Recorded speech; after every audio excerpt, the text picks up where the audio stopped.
Okay, so you were in the military, and then 1991 rolls around Right. with the whole Gulf War, Right. and you had a problem with that. Had a problem with it because first of all, my time was up. I was deciding that I want to get out or not anyway. And unfortunately, they had this thing called stop loss. I mean, any people that have significant job, such as that's important for the nation, couldn't leave. I didn't read that in that long contract that they had. Okay. And being a bomb loader, if you about to go to war, you don't want a bomb loader to leave. We need you. And I'm, what the fuck? If you don't want me, I can't stay. Now I don't want to stay. You mean to tell me I can't leave? It's some bullshit. So I had an attitude about that. Second of all, I didn't believe in the cause of the war. If people didn't want us, we was fighting this war because of Iraq had just invaded. Saddam Hussein had just raided Kuwait. And they felt that him invading Kuwait, he would have owned 20, 40, 30% of the world's oil, and we wasn't going to let it. And I was like, fuck, I'm going to fight for gas, and I don't have a car.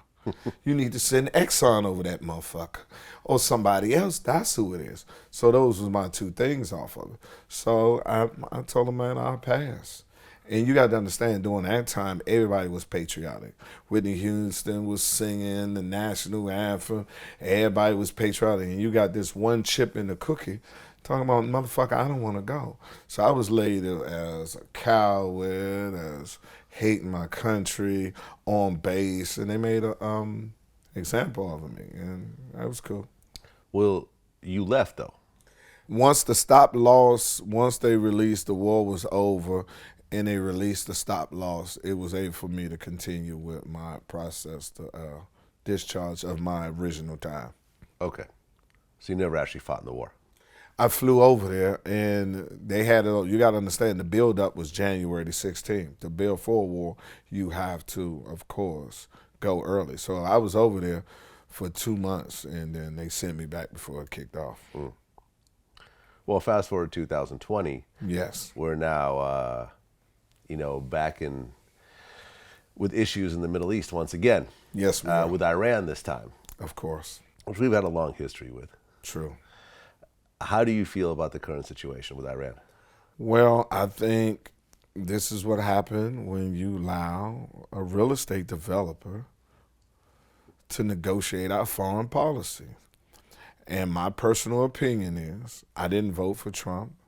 It's a secular vote, and he has strong supporters that believes in him, believes that he, despite of having no experience, never served in the government or nothing, no education, should be making these type of decisions. And since you support him, his supporters, should deal with the consequences that goes along with his decision. And that means take off that MAGA hat, don't go to the rally, and take your ass down to the military recruiter and sign up and go over to the Middle East and protect some of these soft motherfucking targets we got.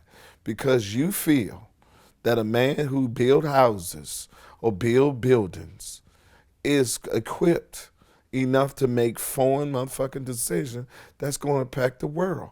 And it just shows you the privilege of being a white male, because there is no other human that will be given this latitude of this ignorance, of no experience, of no education, who say he don't read, he knows more than the generals, and come from 5 generations that never served a day of military service, but yet to be able to put us on the brink of a fucking war. And y'all support that. I'm a great comedian, but that don't mean I should be able to do fucking surgery. If you have a problem, I should not be able to be sitting out here and do a heart transplant because I'm a great comedian. And because a group of our people voted him in. They supported him on his immigration policy. They supported him on his tax cut. They supported him on everything. So now supporting him on the decision and deal with the consequences. Why my fellow military people who didn't vote for him or think we should have somebody in here who's experienced We have 350 million motherfuckers that live in this great country. And the best we can do is sell a real estate agent to go over here and negotiate with Iran. He doesn't know the difference between a Shiite. No, he doesn't know. He doesn't. He'll tell you that. Or Sunni. He doesn't know the difference. He don't know the faction between the two. That'd be equivalent as a motherfucker who cut hair to come over here and say, I want you to moderate the difference between black and white in this country. And he doesn't even know the history of slavery and why we have these divisions. He doesn't know the divisions over there. He doesn't care.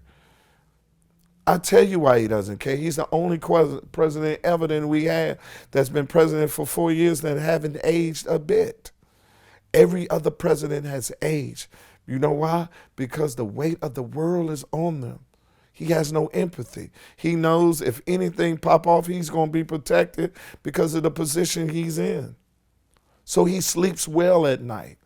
You don't have to worry about who wakes up the phone, who picks up the phone at 3 o'clock. He takes the bitch off the hook.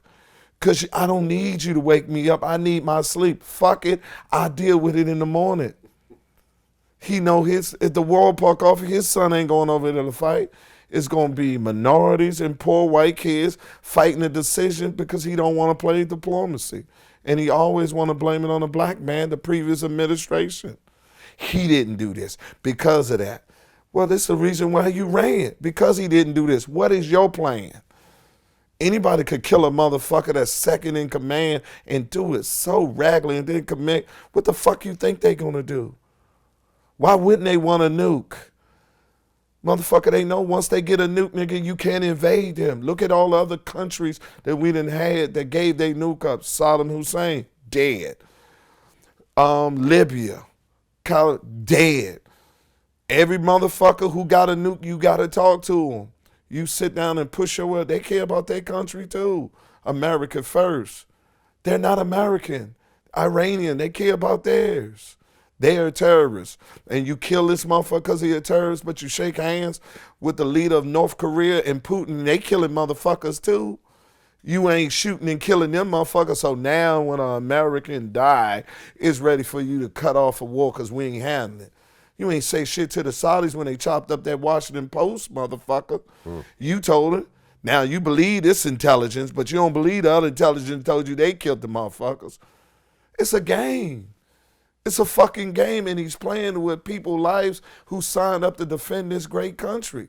And you motherfuckers who Trump supporter put him there with no experience.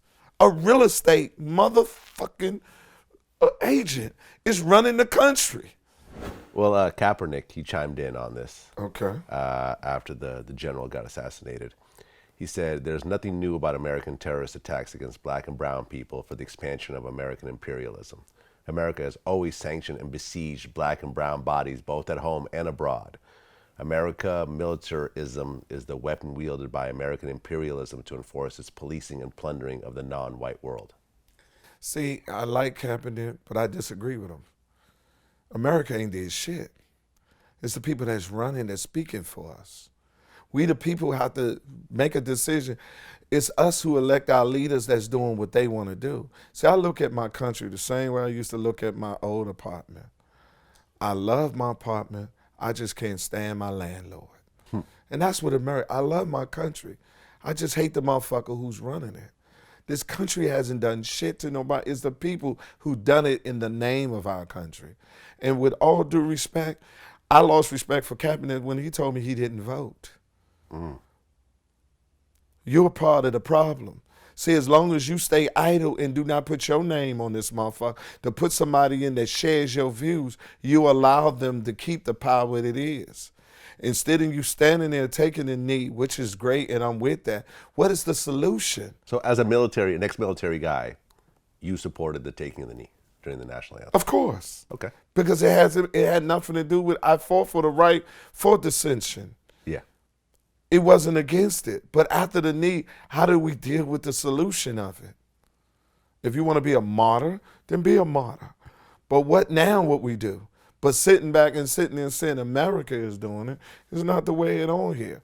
Every one of these motherfuckers who didn't vote, but has something to say can kiss my ass, because you're a part of the problem, because you're an enabler, because you allowed them to be there, because their followers is putting them there. And they're the best even if you don't agree with us, get on the side with us who we believe in and give them your vote so they can get in and fight the good fight. America ain't done shit.